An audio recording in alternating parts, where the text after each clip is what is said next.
Good Saturday morning. Welcome back to our symposium, Engaging Conservation, Collaborating Across Disciplines. And today we're looking at engaging with science. And our Penn Stories presenter is somebody you've already met, Kate Moore, who is the Mainwaring Teaching Specialist for Archaeozoology, and a wonderful partner in many of our endeavors. Kate. Thank you. Actually, most of what I'm going to be doing today is not my work, but I'm going to talk about it from my perspective. This is the work of Molly and Alexis in their ongoing program to understand and curate the collection of Egyptian mummies that is held in the Egyptian collection, and as you heard yesterday, is in a state of transition in many different ways as that collection is being protected from construction at the museum. As I explained to you on Thursday, that actually I'm an archaeozoologist, and most of the materials that I examine are free of soft tissue and free of their original biological context. And so when Molly first reached out to me and said, "What can you see about this cat mummy?" my instinct was to take off my glasses and try to get in really close. As you can see here, me squinting as I tried to identify a bone that was sticking out of what was reputed to be a cat mummy. And I had the resources to evaluate this. I went right downstairs and got my cat skeleton.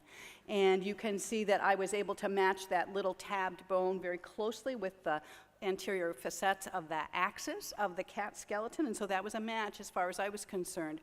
But we really didn't have a chance to understand the full information value and significance of the material inside the mummy using just external examination. So we have a previous history of doing X-ray with the museum's collections. These were collaborations with the medical school that took place so long ago that in some cases we don't even know who did the identifications of the material that was revealed inside them. Here's the shrew again, a fat bunch of snakes, and a large, long-billed bird. And this is a film X-ray. We're doing digital X-rays now, and this gives us a chance to do many more X-rays with less radiation, to be able to refine these images, and to amass a comprehensive sample of the museum's collection instead of just doing one cool one and then kind of moving on to the next idea. So among the outcomes of this mummy examination project, and here are Molly and Alexis in our X-ray suite. You saw another view of this yesterday when Tessa spoke.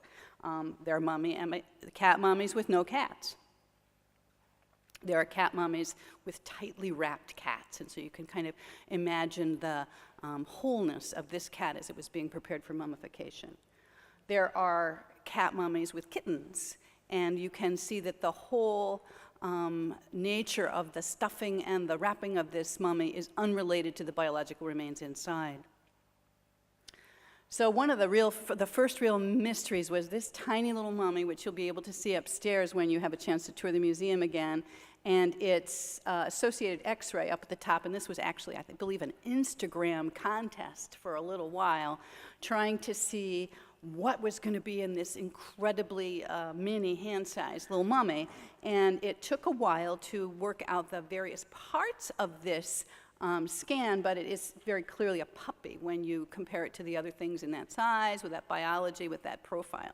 So that was kind of cool because, of course, puppies and dogs and cats are very common in the kind of the mummy fauna of Egypt. I wanted to just mention that there are other ways of imaging these kinds of things that also offer us some information that this is one of the obscuring factors of the mummies is that you've got the X-rays of all the soft tissue. There's also, even though we can turn it around and take another film, there's an unavoidable overlapping of the images that are produced as a bunch of skeletal material are crammed in. So one of the things that the Conservation Department tried was a chance to take one of the falcon mummy actually for a CT scan. And it was very interesting to see the difference between what we could observe using the CT scan of this large raptorial bird and the outside conformation of it and the X-ray. So here's Molly looking at the long slice of the CT scan. You can see again that there's a lot of it's empty, that the bird's kind of bundled up in a wad near the head, but the head is not included in the head part of the mummy. And here's this cross-section slice, and we spent a lot of time kind of rolling back and forth of the midsection of this animal. Molly was very good at being able to identify you see the feather quills there and the mass of linen wadding, which was stuffed in to kind of support the body of the bird. But she wondered if it was possible to get closer to an identification using these scans. Now again, this is not the way we usually develop characters for making biological identifications, but I spent some time with this, and in the end I identified one bone within the bundle that I thought was worth really examining closely, and this is the bone that biologists would call the tarsometatarsus. It's the bottom of the ankle where the very distinctive falcon grip originates. And just to show you two birds at the top that aren't falcons, and then a set of comparative specimens at the bottom that are falcons, you can see that the twist and the distance from to the ground of the toes is actually quite distinctive for bird groups, and it could be measured. So it was on this basis we just got down to the toes, went back and forth, back and forth, back and forth, till I had a kind of a 3D sense of what I was looking for, and then I was saying, yes, this is very clearly a high-quality identification.